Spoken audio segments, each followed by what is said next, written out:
السلام علیکم اسٹوڈنٹس، جیسا کہ کل شفقت محمود صاحب کی جو وزیر تعلیم ہے عمران خان صاحب سے پرائم منسٹر سے میٹنگ ہوئی تھی، پریس کانفرنس ہوئی تھی، اس میں انہوں نے ڈیٹیل سے بتایا تھا کہ اب جو ہے پاکستان کے جتنے بھی بورڈز ہیں ان کے پیپرز نہیں لیے جائیں گے۔ اس حوالے سے واضح طور پر انہوں نے بتایا تھا کہ جو پچھلا نتائج ہوگا اسی کی بیس پر انہیں پروموشن دی جائے گی۔ اب یہاں پر ایک بات سمجھنے والی ہے کہ شفقت محمود صاحب کی بات آپ اگر غور سے سنیں تو انہوں نے کہا تھا کہ پچھلے نتائج پر پروموشن دی جائے گی، تو اب مسئلہ اسٹوڈنٹس کو یہ آ رہا تھا کہ جو سپلی والے اسٹوڈنٹس ہیں انہیں کیسے پروموٹ کیا جائے گا۔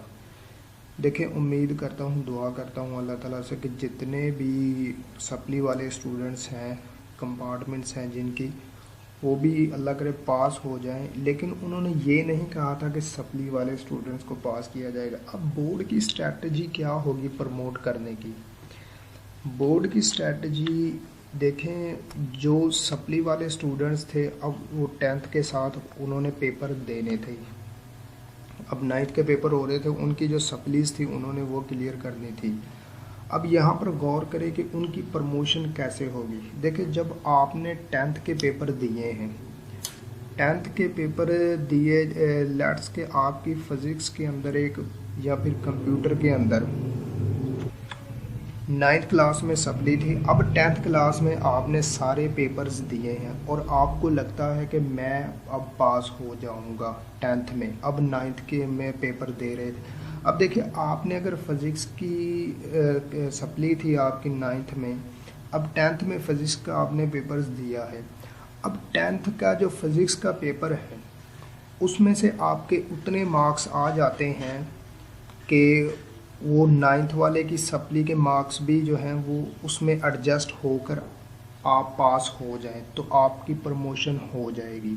یعنی جو آپ کی سپلی ہے اس سے ریلیٹڈ جو سبجیکٹ تھا 10th میں، اس سبجیکٹ میں آپ کے اتنے مارکس آ جائیں کہ وہ سپلی کو بھی کلیئر کر لیں۔ جس طرح کے 75 مارکس کا پیپر ہوتا ہے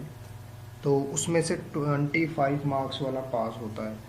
تو اب دیکھیں، آپ کی فزکس میں سپلی تھی 9th کلاس میں اور اب یہاں پر 10th میں آپ نے فزکس کا پیپر دیا اور آپ کو لگتا ہے کہ آپ کے 50 مارکس آ سکتے ہیں، تو اب یہ دیکھیں کہ 25 مارکس یہاں پر اور 25 مارکس اس سپلی کو کلیئر کر کے جو ہے آپ کی